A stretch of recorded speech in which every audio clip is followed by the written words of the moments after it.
Hello guys! Welcome back to my channel. Okay, and awa po ng Diyos, meron na naman po tayong panibagong vlog. But before I start guys, please don't forget to hit the subscribe button kung hindi pa po kayo subscriber. And please click the notification bell para po updated kayo sa mga videos ko. Thanks in advance guys!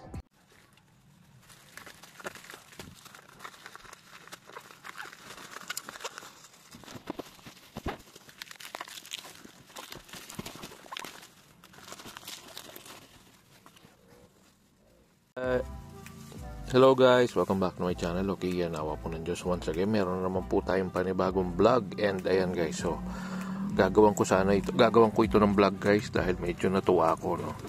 Ayan, so this is a ship knob.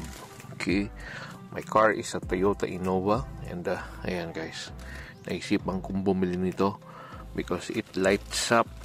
And para na rin maingatan natin yung ating ship knob. Okay, so this one will be itatago ko na muna siguro. Hopefully mag-match itong natin, yung thread niya dito sa ating no. So by the way, ayan, ganyan siya, ang ganda, napaka-presentable, no. This is Ford Tiura. Ayan, naka-box siya, no. Ayan, naka-box. Okay, K90YT. Ang ating seller is si Car Guarder. Okay, ito siya guys. Tanay niya, ha. Ito ninyo yung pangalan ng seller is, wait guys, ha. Yan, Car Guarder. Okay, so okay, anyway, ito yung makikita natin sa box upon opening. The charging wire. Okay, charging wire. Wow, meron pa siyang charger, ha. Meron pa siyang charger. However, I don't think I will not be making use of this unless siguro sa mga ibang bagay na lang. Anyway, ito yung guys.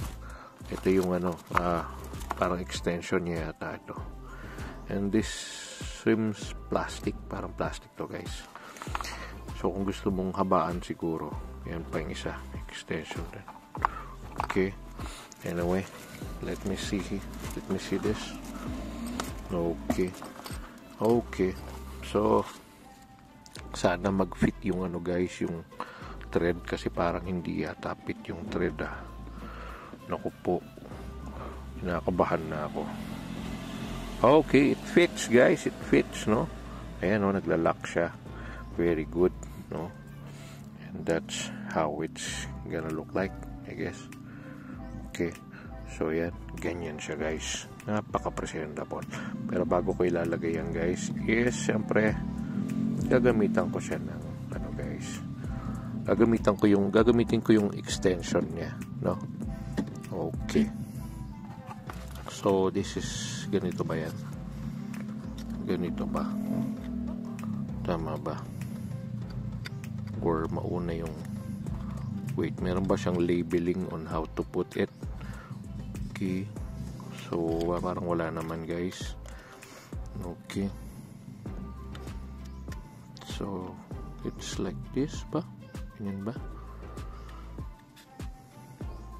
Or ganyan? Don't know, no. Wait guys, check ko lang, ha. Okay, so this is how it's the first yung short na ganyan na magiging itsura niya guys. So ang difference lang is this is much longer, so ganyan na magiging itsura niya. So na choice ninyo guys kung hanggang dito nyo gusto or hanggang ganyan. Okay, so that's the only difference of this one, so that's good. And ayun na nga, so try natin yung mahaba guys, ito yung short. Okay, and then yung nito guys, yung sensor niya parang something dito ayan, dito nagsisensor. Kasi every time I touch it here, parang wala. Tingnan natin kung wala. Ayun, yun yung difference niya guys. Meron siyang nag-iiba-iba yung color niya, no, which is really good. Pakaganda. Ayan guys, medyo kailangan ng punas lang, no? Yeah, no? Anyway, sandali, install ko muna itong mahaba so that we can check if what's better, kung ito ba or itong mas mahaba. Okay, wait lang guys. By the way, para lang din malaman pala ninyo yan guys, yung pag install niya guys, is meron silang hindi makita dito Sandali guys, Ayan guys, ito nakikita nyo yung dalawang line na yun, dalawang line din sa kabila. Yun ang i-align natin dito guys. Ayan. Ayan, nakikita nyo ba tong line na to? Ayan guys, ito. So, pag i-install nyo yan, ayan, may kabila ang parang line dyan na kakabitan nyo. I-align nyo siya dito. Ayan, ito. Itong linyang to, ayan, ito, no? Doon mag-a-align itong mga to. Ayan, no? Yun yung parang maglalak sa kanya. So, sandali guys, ikabit ko na muna. Kailangan ko kasi ng dalawang kamay for me to install it dahil mahirap pag nag-iisa lang ako tayong camera. Wait lang guys. So, yan guys. Yan ang ano niya. Yan yung long version. And I think this is more mas okay to guys. For me ha. No? Yeah. So this is the smaller version and that is the longer version and this looks good.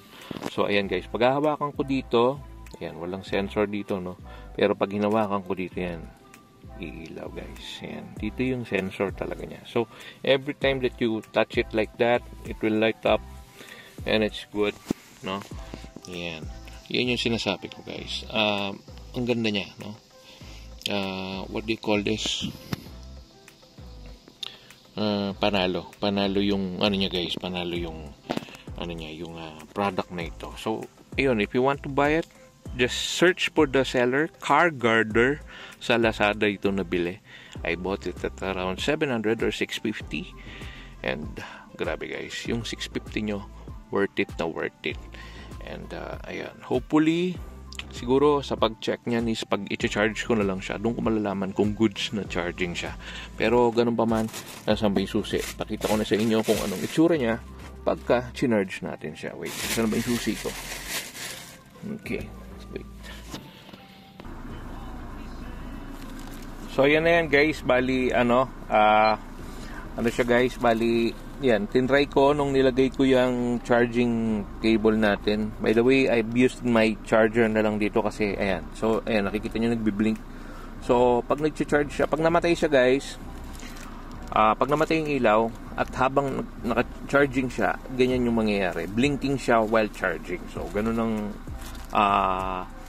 indication na nag-charge siya niyan. So siguro kung sira siya, hindi siya magaganyan, okay? So bali niyan, as of the moment, charging siya, ibig sabihin yan, goods na tayo niyan, okay? So yun guys, I think we're done. Yan na po ang ating vlog today. Thank you. Thanks for watching and keep safe everyone. Thanks be to God. Bye for now. Bye.